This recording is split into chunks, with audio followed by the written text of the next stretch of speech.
Ang nagte-trending noon hanggang sa ngayon, ang pinipilahang roasted chicken nasa Antipolo na. What is up mga kapwa blessed? Today is another day and every day is a blessing from God. Kaya for today's food trip, samahan nyo naman kami sa newly open branch na nagte-trending, pinipilahan at talaga nga namang kinasasabikan na white chicken. Hello everyone!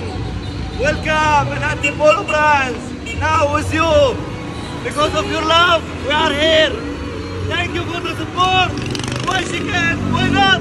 Matatagpuan nga pala ang branch nila sa Sumulong, Antipolo. Tapat lang yan ng Hillside Center at katabi lang din ng Antipolo Centro de Medical Hospital. Kung meron man kayong sasakyan o motor, di ka din mahihirapan dahil meron silang malawak na parking space. Kita nyo naman sa lugar pa lang, talagang goods na. Malinis at itsura pa lang ng mga manok talagang nakakatakam na. At amoy masarap pa. Masasabi talaga natin na ibang-iba siya sa mga nakasanayan natin na roasted chicken dito sa Pinas. Lalo na kung ganito ka-quality dahil presyong pangmasa talaga siya. May ulam ka na, may kanin ka pa. Why not talaga, di ba? Sa halagang 300 pesos, meron ka ng isang buong manok plus biryani rice na good for sharing, kaya may enjoy mo talaga with your loved ones. Sige, wifey, tikman mo na. Alam nyo, amoy pa lamang, flavorful na talaga. May kasama din pala siyang 1 free garlic sauce at 1 spicy sauce para magpag-add pa ng more flavor. So, ang ginawa nga ni wifey dito ay pinag-mix niya yung spicy at yung garlic sauce. At talaga nga namang, delisyoso. Napag-alamanan nga din natin na meron na silang 10 branches at magkakaroon pa ng mga paparating pa. Mababait din yung mga owner ng White Chicken. Nakakulitan pa nga ng anak namin yung isa sa founder ng White Chicken. At ayun, parang kulang pa sa amin itong isang box.